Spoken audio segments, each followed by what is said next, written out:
I mean, one thing I'm also looking at, just linked to the whole like room thing and colours and semiotic and stuff, is like creating like 3D rooms that mimic artwork the students are familiar with, where they can like walk around, say, for example, like I said, the pier in the Scream or the table in the Last Supper, for example, to allow them to like see the importance of composition, how traditional art practices influence what they do today, etc. Want to try and encourage an appreciation of those theories of design and ways of seeing to demonstrate the links to theories discussed in like history of design and stuff.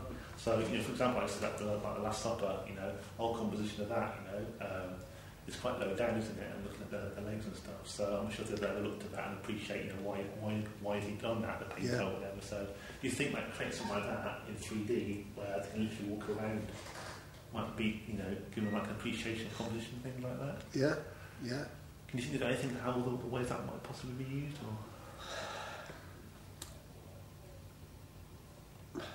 I mean, are there any specific sort of like imagery that you look at on the course? I mean, we look at kind of a lot of 20th century art, so it tends to be abstract or expressionist, or we rarely look at sort of fairly traditional art, because understanding those ideas around form and colour and composition is, I think it's easier through abstract art, because it's, in some ways it's more obvious and there's no kind of narrative to distract you. The pictures aren't telling a story, so it's purely about, you know, maybe in terms of graphics, it's about how those different sections of the painting interact with each other and how they work, which is exactly what a piece of design, graphic design does. Or, you know, you could argue that a web page, the construction of a web page in terms of, you know, weight and texture and colour is no different than putting an abstract painting together or whatever. It works the same way. You're using colour, you're using line, you're using form, you're using shadow maybe. It's the same. And you have to have balance and harmony and, you know, a language. And you're using, and it's the same. Yeah. So I think, so in like a world that they're familiar with, like the internet or a 3D world like Second Life, you know, they're getting an appreciation of like, you know, space and colour, but using tools, you know, they're more familiar with, I think. Yeah. And within the history of design modules or contextual studies modules, it provides a link to sort of like more traditional theories about design. Yeah, definitely. And anything that involves that actively involves the fact that they can use this piece of software to actually do something, to go into a painting, or, you know, rather being, you know, active learning is always better than passive learning. You know, sometimes you have to sit there and listen to something, but other times, you know, great to actually get yourself involved and go in and, you know, I don't know if it works with a piece of animation. You could go into the animation, you know, like this, you know, this whole idea that, you know, this Avatar film, you know, those kinds of ideas, you know, it's like, which of course crap. I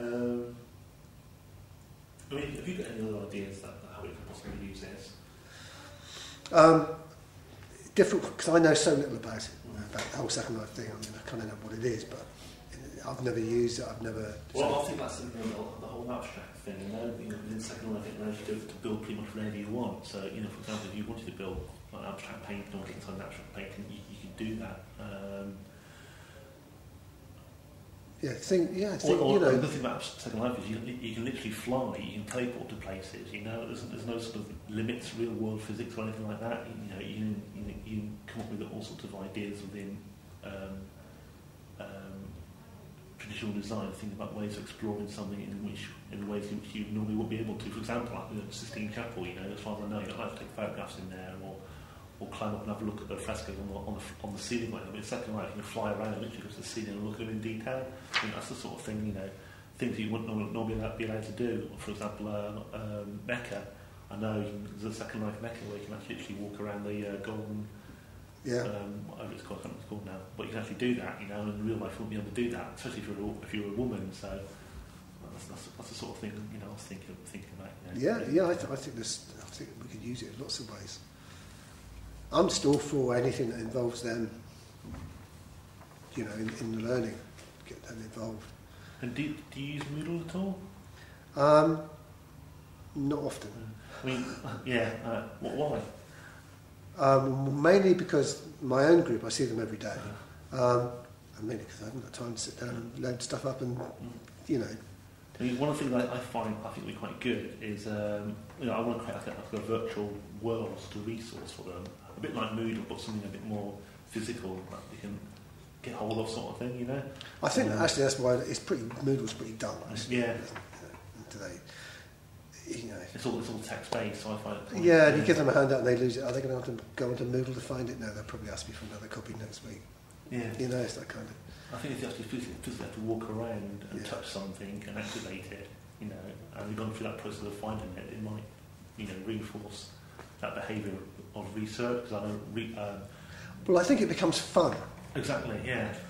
You know, and it's fun in a context, you know, and using a technology that they all know. I mean, you know, for a fact, all the students always struggle with research. You know, what's the library book? You know. Yeah, so I think, you know, something like I said, if it's fun and they can actually type in, say, the Eiffel Tower and go and see that and walk around it, you know, it might, you know, enrich the process or whatever. But I was thinking, you know, creating like a 3D world, possibly like some sort of like building or whatever, could be Art Deco based or whatever, and putting resources in that, you know, so it might be a box of, like, I don't know, past examples of working at something like that, I don't know. Yeah, I mean, you could look at, yeah, like, I can't think of an obvious example there, but. Well, for example, like, you know, when we did the logo thing, you know, everyone was showing off their logos, and, you know, for example, we might, you know, create a gallery of all those images in Second Life, so next year's students can go in there and have a look at what the previous students did or whatever, you know, and maybe click on a link and it shows the video of them presenting it, so they've got a better idea of what they've got to do for you or whatever. Something like that, I was thinking. You know. I mean, I was just thinking, you know, I talk about like some classic examples of modernist architecture and the Via Savoie, Le Corbusier's building in Paris. And I explain about how the bottom section was built around the turning point of the owner's car so that he could drive up his drive and the car would, you know, where if they could drive that, you know, and see that actually working, you know. And I explain how you come into the space and the whole building is based around a ramp and you walk up through the ramp to access all the spaces and it takes you out onto the roof, which is kind of okay to tell them about that, but if you can actually see that building in action, I'm sure that would be quite easy on Second Life, that you could go into the Via Savoie, you could walk up the ramp and you could go from space to space and come out on the roof and look back and see Paris. It's like, wow, yeah, that's what it's like, you know. And on the way there could be, you know, that you click on a Corbusier chair that's in there and it tells you about the chair and, you know, and those kinds of things. And brilliant. Yeah, I think there's lots of potential there. Cool. That's brilliant. Really, really good. Yeah? Yeah, that's brilliant. Thanks for that. Okay. Yeah.